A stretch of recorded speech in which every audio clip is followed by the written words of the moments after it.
पश्चिम ने कहा 200 साल पहले कि जीवन जल से प्रारंभ हुआ। ऐसा कहा ना, अमीबा निकला उसको 2 बांट दिया, यही तो था। पीछे बैठे जवान बच्चे बताएंगे। और हजारों हजार वर्ष पहले पंडित जी ने कहा कि पहला अवतार कौन पैदा हुआ? जल में पैदा हुआ। कौन? मछली, मत्स्यावतार, जिसको तुम शोध करके अब 200 साल पहले बोल रहे हो, इसे 10,000 साल पहले हमारी पोथी बोल गई है कि जल में पैदा हुआ। पर तुम्हारी आदत है कि तुम सोते ही पश्चिम की तरफ मुंह करके हो। तुम्हारी चेतना का सूरज इधर डूबता है, तो हम क्या करें इसमें? शिखर हैं, प्रयाग के रहने वाले हैं, लिखते हैं कि देवता और दानव तो हर युग में रहे हैं, रामायण में भी राम है तो रावण भी है। फिर लोग कलयुग को इतना खराब क्यों कहते हैं? कलयुग खराब नहीं है, आप जिस समय में पैदा हुए वही सबसे अच्छा है। मैथिली शरण गुप्त जी ने कहा कि जिस युग में हम हुए वही तो अपने लिए बड़ा है, अपने युग को हीन समझना आत्महीनता होगी, सजग रहो इससे दुर्बलता और दीनता होगी। जिस युग में हम हुए वही तो अपने लिए बड़ा है, आह हमारे आगे कितना कर्म क्षेत्र पड़ा है, कितनी एडवर्सिटीज पड़ी हुई। जब भी कोई बुरा समय आए तो मान के चलना कि किसी अच्छे प्रयास के लिए भगवान आपको अवसर प्रदान कर रहा है। जब भी कोई विपत्ति आए तो मान के चलना कि ईश्वर किसी बड़ी चुनौती के लिए तुमको तैयार कर रहा है। हिटलर और चर्चिल में सिर्फ इतना ही अंतर है, चर्चिल हिटलर के अत्याचार को अत्याचार नहीं मानता था। जिस समय हिटलर ने पूरे विश्व का नक्शा बदल दिया, चेकोस्लोवाकिया को लूट लिया, फ्रांस को अपदस्थ कर दिया, इटली पर चढ़ाई कर दी और ब्रिटेन पर बमबारी करने लगा, तो चैम्बरलेन कहते थे darkest hour of the history.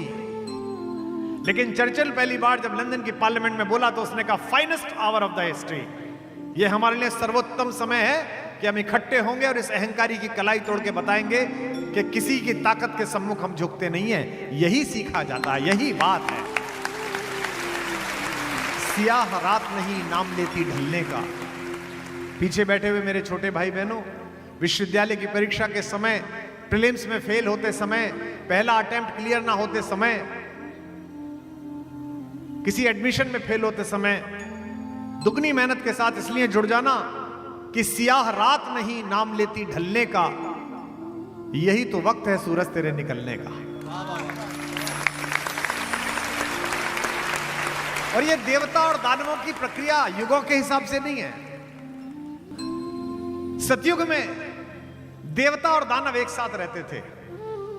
यह जो पीछे समुद्र मंथन बना हुआ है, देवता और दानवों के द्वारा किया गया है। एक बार देवता श्रीहीन हो गए, इंद्र का सारा वैभव चला गया, संपत्ति चली गई, आभा चली गई, तो सब लोग ब्रह्मा जी के पास गए और ब्रह्मा जी से कहा हम श्रीहीन हो गए हैं, हम वापस श्री कैसे प्राप्त हो? तो ब्रह्मा जी ने कहा तुम सबकी श्री समुद्र में समा गई है। इसका प्रतीक पकड़िए, इसका मतलब तुम्हारी तेजस्विता, तुम्हारी गुणधर्मिता तल में समा गई है, नीचे समा गई है। नीचे अर्थात कलुष में समा गई है। पैसा तो है पर शराब पर खर्च हो रहा है, शक्ति तो है पर परपीड़न पर खर्च हो रही है, सम्मोहन तो है पर अनाचार में खत्म हो रहा है, लोकप्रियता तो है लेकिन अपने स्वयं के सुख के लिए खर्च हो रही है। तो इसको कैसे करो? तो इसको तल से बाहर निकालो। कैसे निकलेगी? मंथन से निकलेगी। मंथन अर्थात चर्चा से निकलेगी। और मंथन कैसे हो? उसके लिए एक बड़ी मथनी लाओ। तो मदरांचल पर्वत ने स्वीकृति दी, एक बड़ी रस्सी लाओ। तो वासुकी महाराज प्रकट हुए, उन्होंने कहा मैं इसके काम आ जाऊंगा। और 14 रत्न निकले। विश्व से प्रारंभ होकर अमृत तक की यात्रा की देवताओं ने और असुरों ने। लेकिन जब अमृत निकला, भगवान धन्वंतरी जब लेकर प्रकट हुए, तो असुर उस अमृत को छीनकर भागने की कोशिश करने लगे। ये नई बात नहीं है, सब हर जगह होती है।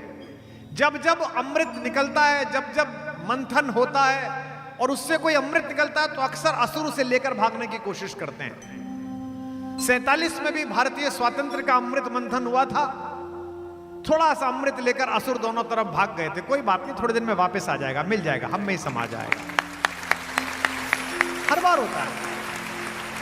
तो उस छीना झपटी में 4 बूंदें गिरी। वे 4 बूंदें जिन 4 पवित्र नगरों में, नदियों के किनारे गिरी, जिन नदियों में गिरी वहां कुंभ की परियोजना की गई, जिनमें से एक प्रयागराज महत्वपूर्ण है। आपके यहां कुंभ की अवधारणा है।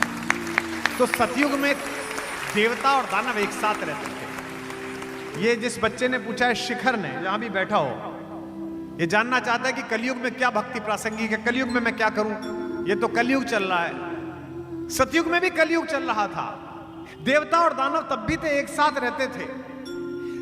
त्रेता में देवता और दानव एक लोक में रहते थे।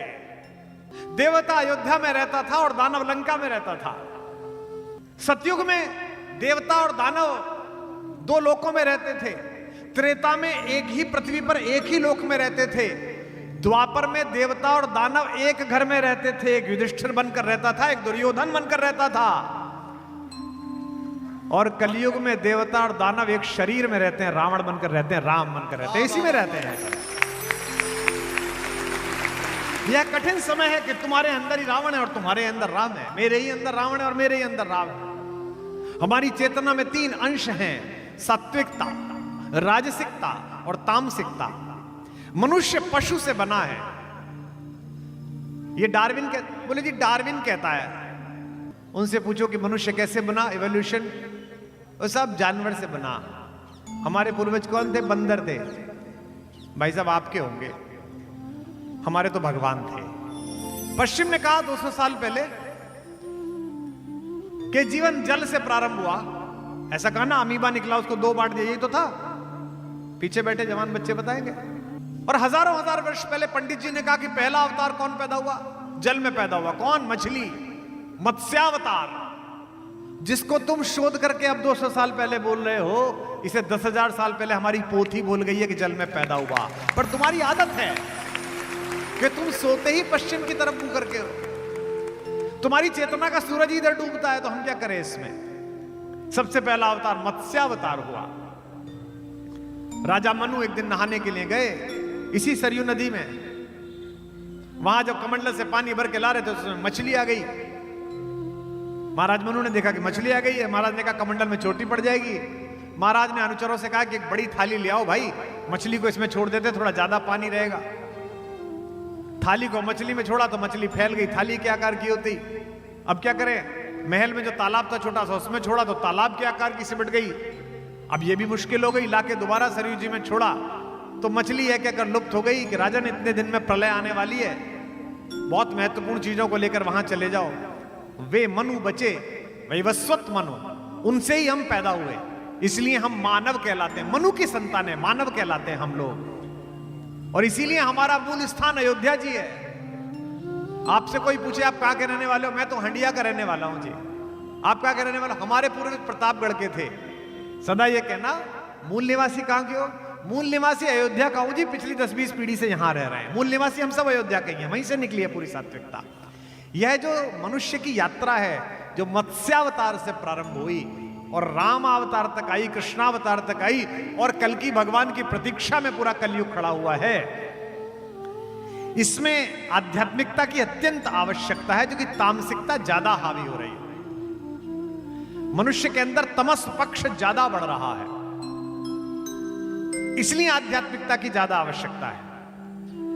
राम की कहानी की आवश्यकता इसीलिए है क्योंकि वह सात्विकता को बल देती है। दूसरों की पीड़ा पीने का अनुभव है राम के अंदर, कि दूसरे को कष्ट ना हो, भरत को कष्ट ना हो, शबरी को कष्ट ना हो, पिता को कष्ट ना हो। इस परपीड़ा का अभ्यास जितना छुटता चला जाएगा, उतना ही कलयुग आपके अंदर प्रखर होता चला जाएगा। इसका अभ्यास अभी भी है। यही कारण है कि जिस कोरोना के काल खंड में पूरा विश्व रो रहा था, इस देश में ऐसा भी लोगों ने देखा कि 70 साल के व्यक्ति ने अपना ऑक्सीजन सिलेंडर 16 साल के लड़के को दे दिया कि मैं तो जी चुका, कम से कम इसे बचाइए, जीवन जी लेगा। ये भारत है।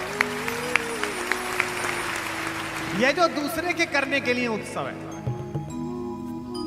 मेरे गुरु स्मृति श्रेष्ठ डॉक्टर कुंवर बेचैन जी कहते थे,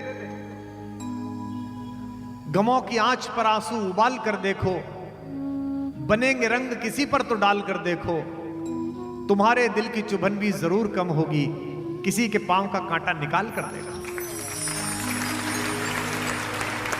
इसलिए हाथ अगर जुड़े रहेंगे तेरे शिखर, तो कलयुग में भी तुझे सतयुग की अनुभूति होगी।